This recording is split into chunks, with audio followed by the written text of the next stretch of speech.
Hello, everybody. This is Dave Wallace coming to you from my home here in Waihawa, Hawaii. And it's Tuesday and talk story time. This is a Tuesday version. Yesterday, I was caught up in doing a lot of different things. I had several readings that I needed to complete, and I also had to do some work that took me away from filming. But today, I hope things are calmer. and welcome to Talk Story Time Tuesday version. Anyway, I'd like to continue this discussion that I started the last time, and this is in reference to um, homes that have empty rooms and rooms that are not being used. And I'd like to share an experience, actually two experiences that I had in different homes in which we had unused rooms that eventually became occupied and used by some spirits. Anyway, the first home that I'd like to share with you is the first home that I began living with my first wife, and I got married when I was 19 years old. So together, my first wife and I moved into a home that was we acquired. Um, my parents acquired in Laie, and it was a large home. It was a 5-bedroom home, and the original part of the home was a long building, and at the front you had a small um, living room, and right next to the living room you had the kitchen and a bar, and then you had a long hallway. To the right of the hallway, you had 3 bedrooms, and then to the left, you had a bedroom, 2 baths, and then a bedroom all the way in the back. Now, when we moved in, at first we were the only ones in there, so we chose the bedroom all the way to the back to the right, which is the biggest master bedroom, and that's where we claimed our spot. Okay, and so the rest of the rooms were empty. We did use um, the first bedroom on the left as a storage room. That's where we put all of our stuff that we needed to store. So it became a storage room, and we would go in and out. Later on, my grandfather moved in, and we gave him the front right bedroom, and that's why he stayed with us. But there were two other rooms that were not being utilized. The middle bedroom to the right is a bedroom I avoided because that's where a demon came and visited me and wanted me to worship him or follow him. And that happened when I was about 15 years old. So 4 years before 4 years before getting married, that's where the demon was. So I decided to stay away from that room. Anyway, my wife and I were living in there for a couple of weeks, and that turned into months, and we began to notice some strange things in the bedroom right next to us, the last bedroom on the left of the hallway. And what we began hearing, the first thing I started hearing was I thought I heard something like gnawing at wood. And so when uh, growing up on Molokai, anytime you hear gnawing in the wood from the ceiling or somewhere, it's maybe rats. So I put out rat traps and mouse traps, and couldn't catch anything. I looked around for mouse droppings. There was nothing. I went into the ceiling to look. You can tell a rat by the smell, yeah. And so there was no smell. There was no indication of any rat infestation, but I kept on hearing gnawing. And then something else started. We could hear something else going, and this other thing was a sound of dripping, just like boop, boop, boop, boop, boop. And it sounded like something was dripping from the ceiling and hitting the floor. So I went in. There was nothing in the room. And there was nothing in the room. And so I went into the room and started looking around for wet spots, and I couldn't find anything. I went outside, and that side of the home, there was no water dripping. We didn't have air conditioning at the time, so no condensation, nothing like that. And what's going on?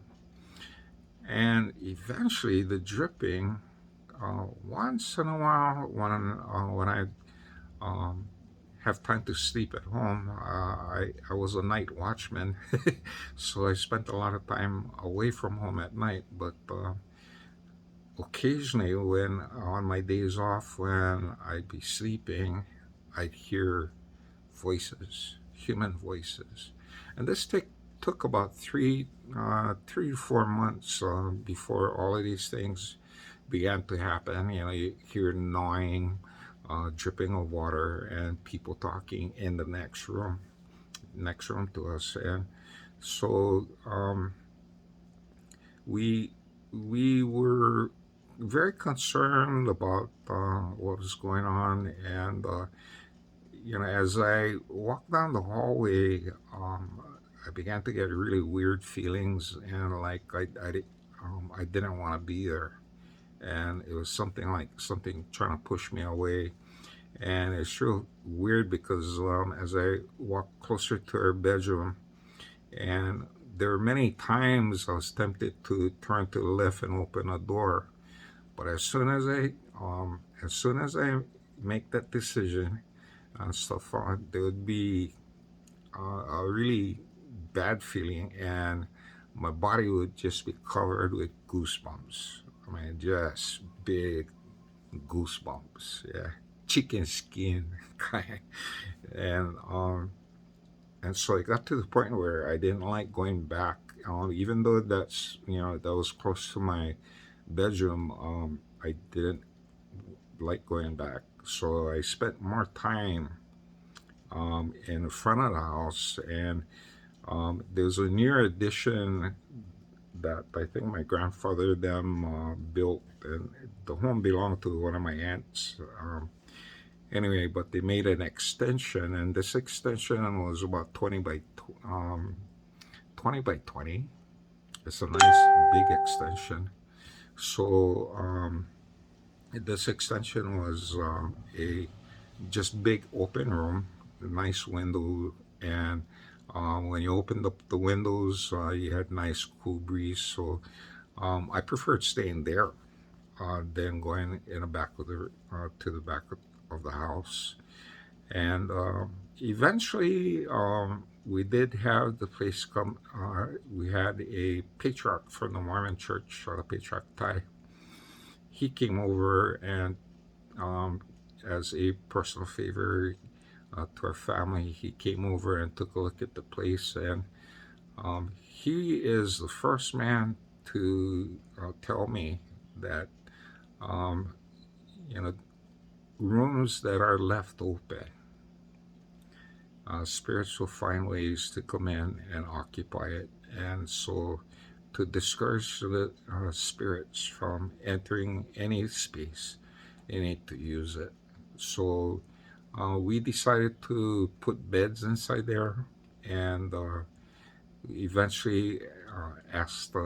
We heard one of our friends was looking for a place to stay, and we didn't tell him about the room though. So we had our friend come in and stay in a back in a back room right next to us. And he was a really good man. He's still living in Laie, but he's a really good friend of ours, and he uh, developed a good relationship with my grandpa, and helped my grandpa out a lot. So we're grateful for that. Anyway, as this man moved into the home, I was waiting for stories about, oh, this place is spooky, but he moved in, and as soon as he moved in and, claimed the spot and started using the gnawing, the dripping, dripping of water, and the voices were gone.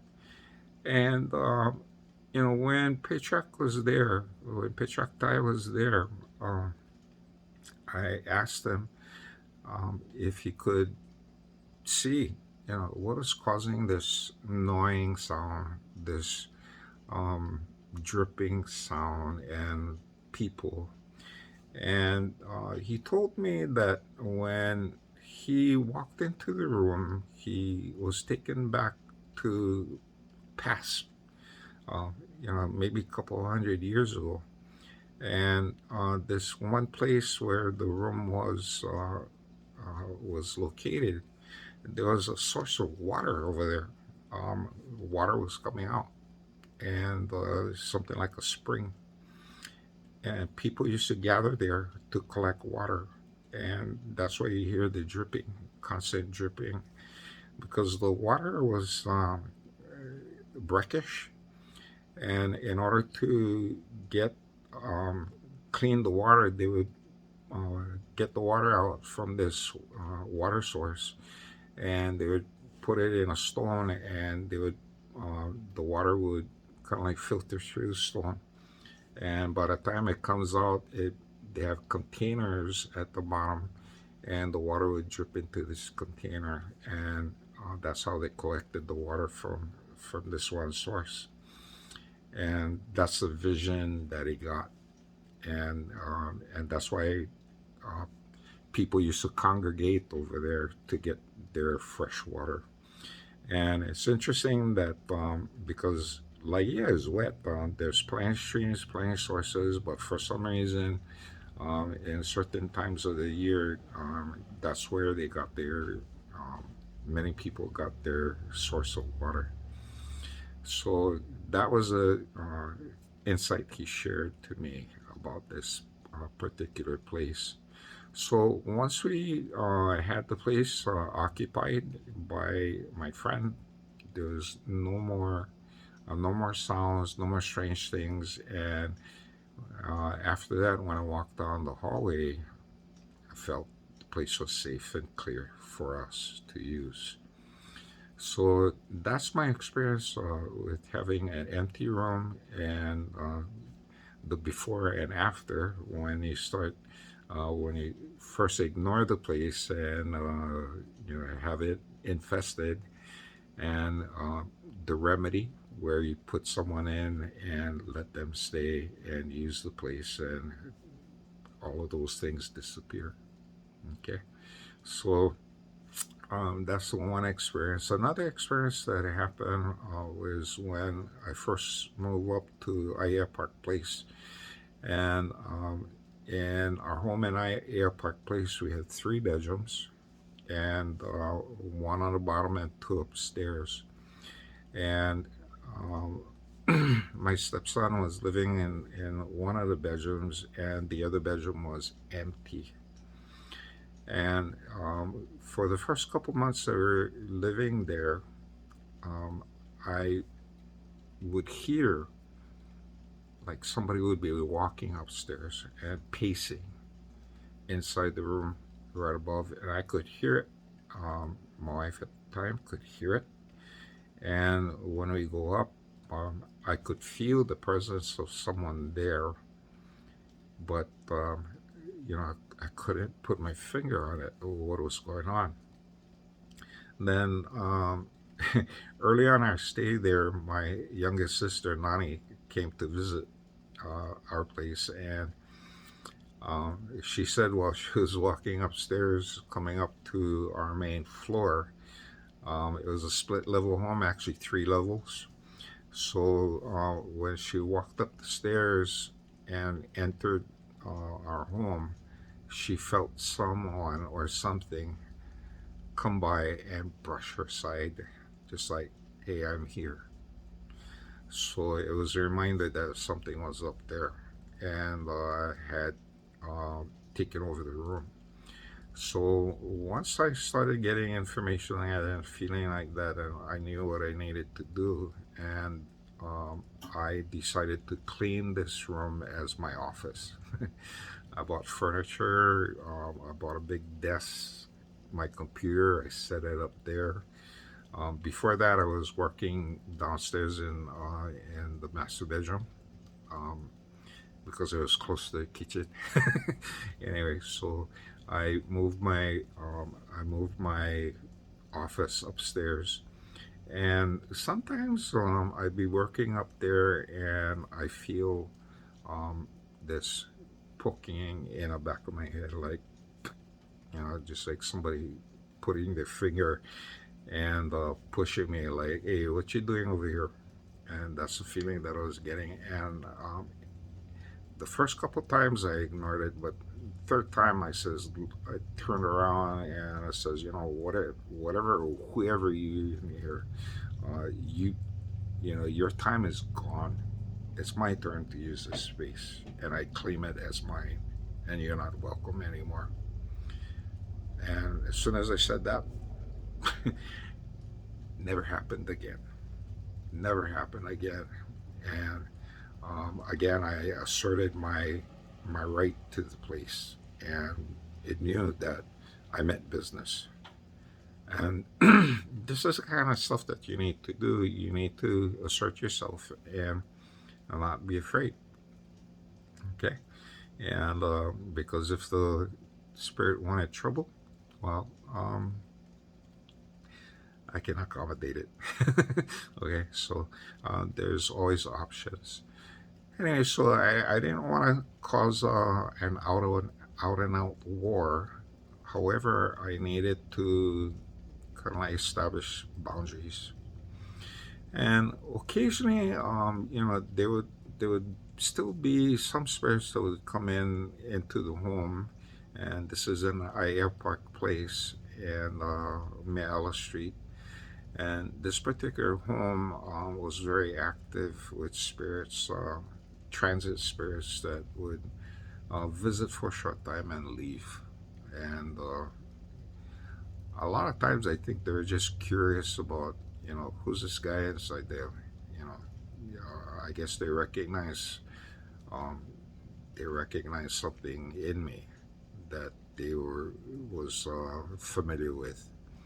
So anyway, these are two experiences that I had dealing with empty rooms and um, understanding what I needed to do and doing it and getting good results. Okay, so I share this to kind of help those of you who may run into the same situation because now, especially here in Hawaii or places where uh, people are encroaching onto new lands, new subdivisions where homes were never built, you may be running into the same type of issues. And if you're going to be buying a house, make sure that you use all of the spaces, not only the room inside, but also the grounds outside. Walk the place, claim the place. That's why it's good to get out there, get in the yard, and do different things because it's showing pride in ownership and that you claiming the area. Anyway, thank you for watching. If you enjoy the channel, I thank you very much, and please share it with others and subscribe. Okay. Anyway, on Friday I'll be posting the numbers for the Powerball, and today I was working on something, and I'll share it later. But not at this not at this time. I need to see the results first, okay? But I'll share that once I see the results, okay? So until next time, this is Dave Wallace from Waihoa, Hawaii. Say mahalo for watching, and aloha.